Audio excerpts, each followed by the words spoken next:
Subscribe कीजिए shine short and system channel को और बेल आइकन को दबाइए लेटेस्ट वीडियो सबसे पहले देखने के लिए।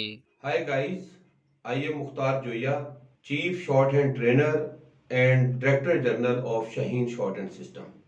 आज का मेरा टॉपिक है importance of basic skills. Basic skills two है, handwriting and English grammar. ये बहुत इंपॉर्टेंट है और बेसिक स्किल्स हैं। मैंने कुछ अर्सा पहले कोई पोस्ट देखी सोशल मीडिया पे, उस पे लिखा हुआ था कि इब्तदाई तालीम में रह जाने वाली खामियां और कमियां पीएचडी करने तक इंसान का साथ नहीं छोड़ती। तो मैंने उस पर कमेंट किया कि इब्तदाई तालीम में रह जाने वाली खामियां पीएचडी किया कब्र में जाने तक उस बंदे का साथ नहीं छोड़ती।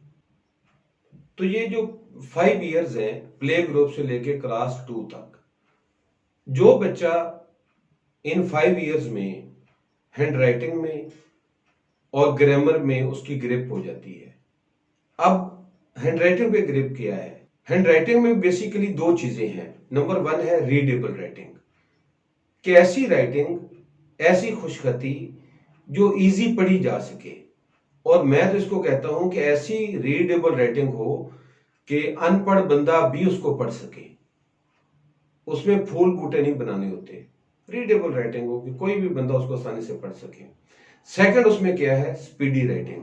अब स्पीडी राइटिंग उसको मैं डिस्कस करता हूं, ये रीडेबल राइटिंग से भी ज्यादा इंपॉर्टेंट है। और मैं आपको ये भी बताता चलूं कि एग्जामिनर के पास आपकी राइटिंग नहीं जाना है, आपने नहीं जाना। आपकी राइटिंग जितनी रीडेबल होगी, एग्जामिनर आपको अच्छे मार्क्स देगा।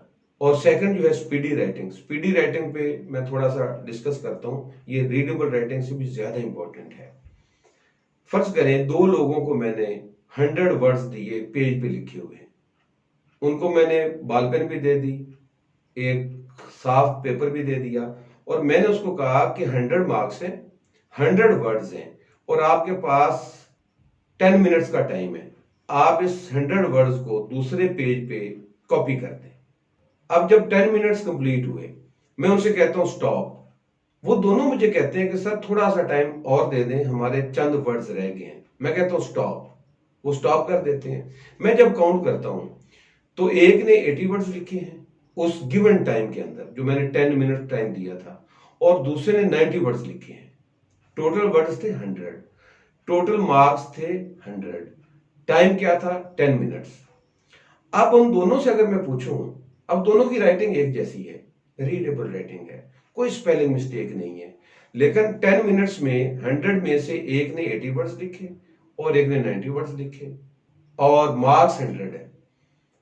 तो डेफिनेट जिसकी 80 है वो कहेगा मुझे 100 में से 80 मार्क्स मिलने चाहिए। जिसकी ने 90 वर्ड्स लिखे वो कहेगा कि मुझे 100 में से 90 मार्क्स मिलने चाहिए। और मैं आपको फिर दोबारा बता दूं कि दोनों की राइटिंग रीडेबल है, कोई स्पेलिंग मिस्टेक भी नहीं है। लेकिन मैं उसको ना 80 मार्क्स दूंगा, वो ना 90 मार्क्स दूंगा। क्यों? मैं दूसरी एग्जांपल आपके साथ डिस्कस करता हूं। उन दोनों लोगों ने कहीं जाने के लिए ट्रेन का टिकट लिया, और वो जो ट्रेन है वो हमारी पाकिस्तानी ट्रेन नहीं है। अगर पाकिस्तानी भी है तो वो टाइम के हिसाब से चलती है। जब उन्होंने घर से मूव किया, किसी वजह से 1 2 4 मिनट वो लेट हो गए। अब जब वो स्टेशन पे प्लेटफॉर्म पे पहुंचे तो उनके सामने से ट्रेन ऐसे मूव कर रही है। उन दोनों ने भाग के चढ़ने की कोशिश की, लेकिन वो ट्रेन को पिक नहीं कर सके। ट्रेन की स्पीड फास्ट हो गई और वो ट्रेन पे बैठ नहीं सके। जब उन दोनों से मैं पूछूंगा कि आप कितने % कामयाब हुए, तो वो कहेंगे सर 0। अगर ट्रेन ना पकड़ने में वो 0 पे हैं, तो जो 100 वर्ड्स 10 मिनट्स में उन्होंने लिखने थे और उन्होंने 80 और 90 लिखे, तो उनके आउट ऑफ 100 80 और 90 मार्क्स नहीं बनते, वो वहां भी 0 पे हैं। क्योंकि वो एक गिवन टाइम में जो टारगेट उनको दिया गया था वो अचीव नहीं कर सके। तो स्पीडी राइटिंग इतनी इंपॉर्टेंट है। अगर हम शॉर्ट हैंड की बात करें तो स्टूडेंट जब जाता है शॉर्ट हैंड का टेस्ट देने, तो वो डिक्टेशन के बाद उनको 20 30 या 40 मिनट्स का टाइम दिया जाता है कि आप इस टाइम में इस शॉर्ट हैंड को लॉन्ग हैंड में कन्वर्ट कर दें। अक्सर हुआ है कि जब स्टूडेंट मेरे पास आता है, मैं पूछता हूं कि कैसा टेस्ट हुआ। कहते सर टेस्ट तो बहुत आसान था, बहुत इजी था, सारा मुझे आता था, आउटलाइन सारी मैंने 100% पिक की। लेकिन मैं पूछता हूं लेकिन क्या हुआ? कहते सर उन्होंने पेपर छीन लिया। भाई पेपर क्यों छीना? तो सर वो मेरे एक दो सेंटेंस रह गए थे तो उन्होंने मुझे टाइम नहीं दिया, पेपर छीन लिया। देखें, स्टूडेंट ये नहीं कहता, जॉब सीकर कैंडिडेट ये नहीं कहता कि जी मेरी राइटिंग स्लो थी या मैं उस गिवन टाइम के अंदर उस शॉर्ट हैंड को लॉन्ग हैंड में कन्वर्ट नहीं कर सका। वो ये कहता है उन्होंने पेपर छीन लिया। हम दूसरे पे ब्लेम करते हैं और ये एक अलमिया है हमारी सोसाइटी का। हम अपनी जात पे ब्लेम नहीं करते, हम दूसरे के कंधे पे रख के चलाना चाह रहे होते हैं। तो स्पीडी राइटिंग बहुत इंपॉर्टेंट। एकेडमीज वालों से कहूंगा, बच्चों के वालिदैन से भी कहूंगा, आपके बच्चे का जो फर्स्ट 4, 5, 6 इयर्स की एजुकेशन है, इस एजुकेशन में आप बच्चे की जो राइटिंग है वो रीडेबल बनाएं, पूरा फोकस उस पर रखें। आप अपने बच्चे या अपने आप स्टूडेंट की जो राइटिंग है उसको स्पीडी करें और आप अपने स्टूडेंट को, आप अपने बच्चे को इंग्लिश ग्रामर पे ग्रिप दिलाएं। इंग्लिश स्पोकन पे भी ग्रिप होनी चाहिए। एक्चुअली जो स्पोकन है वो जो स्टूडेंट है या कैंडिडेट है या जॉब सीकर है उसका कॉन्फिडेंस उससे डेवलप होता है। तो मैं तमाम स्कूल्स वालों से ये कहूंगा, जो ओनर्स हैं, जो टीचर्स हैं, जो बच्चों के वालिदैन हैं, उनसे मैं हाथ बांध के कहूंगा कि आप अपने बच्चों की राइटिंग रीडेबल और स्पीडी बनाएं और आप अपने बच्चों और स्टूडेंट्स की इंग्लिश पे ग्रिप करें, क्योंकि इंग्लिश सरकारी जुबान है, इंग्लिश ऑफिशियल लैंग्वेज है। जब तक आप इंग्लिश में आपकी ग्रिप नहीं होगी, आप किसी अच्छे जॉब में, आप किसी अच्छे लेवल की एजुकेशन नहीं ले सकते।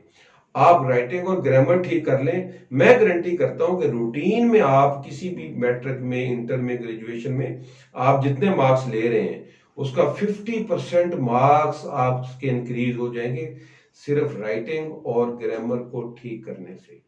इससे अच्छा मशवरा, इससे बेनिफिशियल एडवाइस और कोई नहीं हो सकती। और मैं फिर बता दूं कि इस पे ना स्कूल वाले तवज्जो दे रहे हैं, ना टीचर्स तवज्जो दे रहे हैं और ना वालिदैन तवज्जो दे पा रहे हैं। तो आप मेरी बातों को सीरियस लें, अपने बच्चों की राइटिंग और अपने बच्चों की ग्रामर, वो बच्चे चाहे आपके अपने बच्चे हैं या आपके स्टूडेंट हैं, किसी इदारे के जो स्टूडेंट होते हैं वो उस इदारे के लिए और उस टीचर के लिए वो उसके अपने बच्चे होते हैं। तो आप उनकी राइटिंग और ग्रामर में उनको एक्सपर्ट करें, वो इंशाल्लाह पूरी जिंदगी कहीं भी मार नहीं खाएंगे, वो हमेशा टॉप 10 में रहेंगे और फिर वो एंजॉय करेंगे। जब वो एंजॉय करेंगे तो उनकी हर सांस के साथ आपके लिए दुआएं निकलेंगी, वालिदैन के लिए भी और टीचर्स के लिए भी। अदरवाइज कुछ और हो सकता है। I wish you good luck.